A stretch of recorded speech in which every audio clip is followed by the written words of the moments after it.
Selamat malam teman-teman dan Bapak Ibu Guru. Hari ini saya akan membuat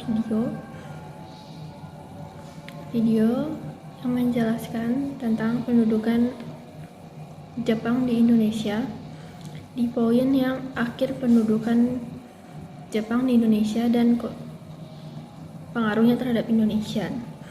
Saya membuat video ini untuk menyelesaikan tugas sejarah wajib. Tanpa lama-lama, pertama-tama saya akan memperkenalkan diri saya terlebih dahulu. Nama saya Lavenia Sherilim dari kelas 11 IPS. Tanpa lama-lama mari kita mulai.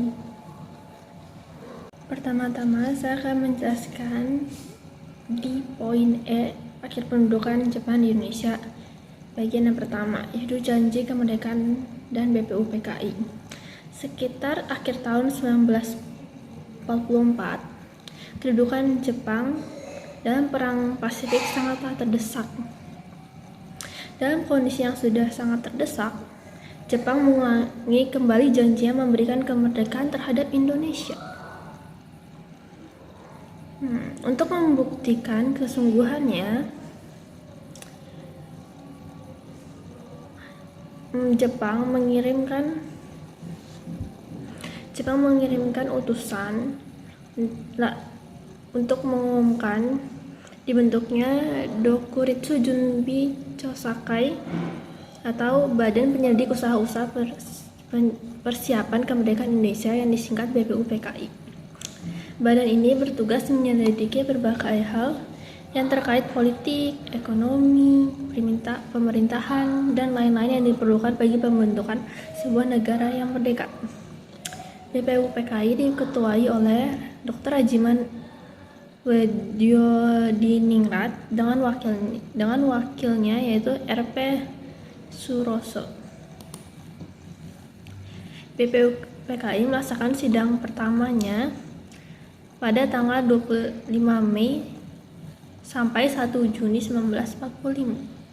Hasil utama dari sidang ini adalah sebuah rumusan yang menjadi dasar negara Indonesia pada saat ini. Menurut saran dari seorang ahli bahasa, rumusan ini kemudian diberi nama Pancasila. Setelah BPUPKI menyelesaikan tugasnya, badan ini dibubarkan pada 7 Agustus 1945 dan digantikan oleh Panitia Persiapan Kemerdekaan Indonesia yang disingkat PPKI atau Dokuritsu Junbi Inkai.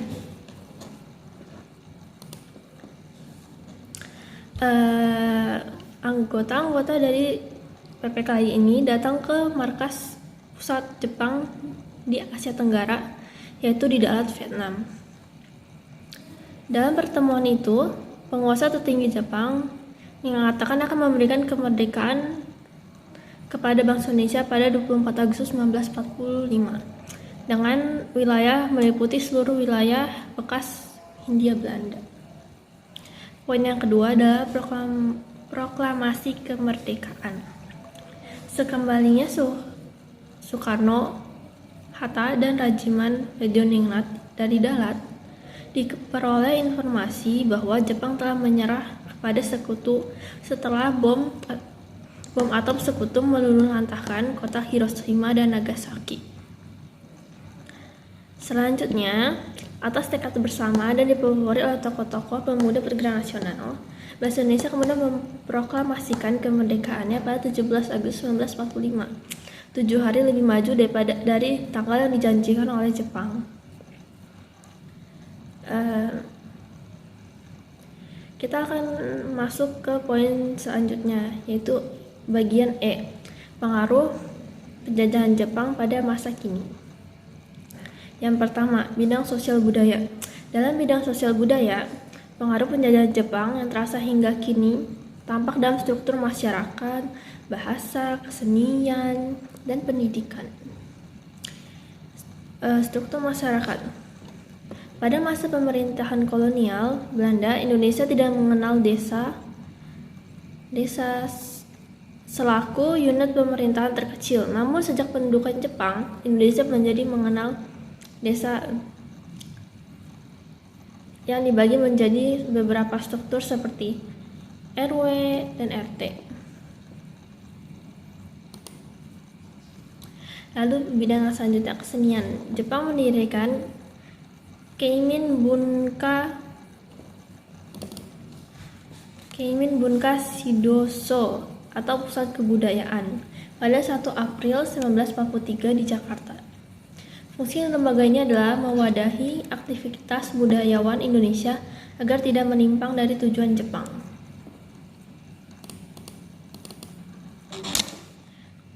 Pada bidang selanjutnya yaitu pendidikan. Jepang menghilangkan diskriminasi di bidang pendidikan sebagaimana dipraktikkan pada masa penjajahan Belanda.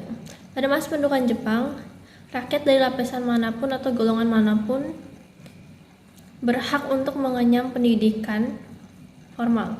Jepang menerapkan sistem pendidikan formal seperti di negaranya, yaitu SD 6 tahun, SMP 3 tahun, dan SMA 5 tahun, yang hingga saat ini tetap diterapkan.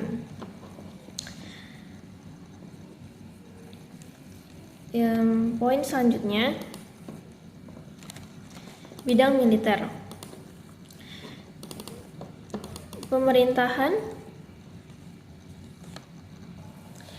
Di bidang militer, pemerintahan pendudukan Jepang membantu membangun semangat nasionalisme di kalangan kaum muda Indonesia lewat latihan-latihan militer yang mereka laksanakan. Sebenarnya latihan tersebut dirancang atau dilaksanakan untuk kepentingan perang Jepang, akan tetapi efek sampingnya justru menguntungkan bagi Indonesia, terutama dalam proses persiapan kemerdekaannya, dan bahkan terus dipraktikkan hingga sekarang.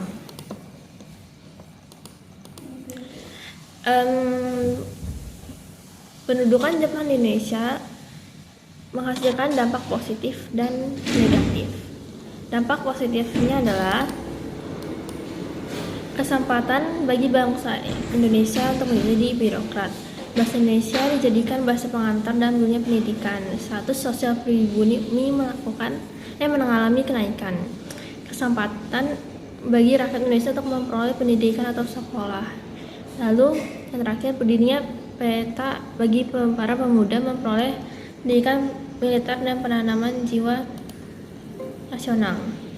Dampak negatif dari pendudukan Jepang di Indonesia adalah yang pertama, semua organisasi politik dilarang beraktivitas. Yang kedua, kesengsaraan rakyat karena ada Romusha. Lalu, kontrol media cetak dan elektronik amat kuat. Lalu, alam Indonesia dieksploitasi secara besar-besaran. Lalu, banyak pejuang dari Indonesia yang dihukum mati. Setelah itu, pemerintah amat kejam karena berbau fasis. Dan yang terakhir, banyak wanita Indonesia yang dijadikan jogunianfu. Pendudukan Jepang di Indonesia juga mempengaruhi kondisi ekonomi yang ada di Indonesia setelah kemerdekaan.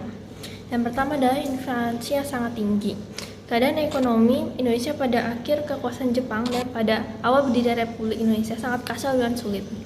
Faktor utama penyebab terpuruknya ekonomi Indonesia saat itu adalah inflasi yang sangat tinggi karena Indonesia masih belum punya mata uang sendiri. Sementara itu, mata uang asing dan kas negara juga mengalami kekosongan.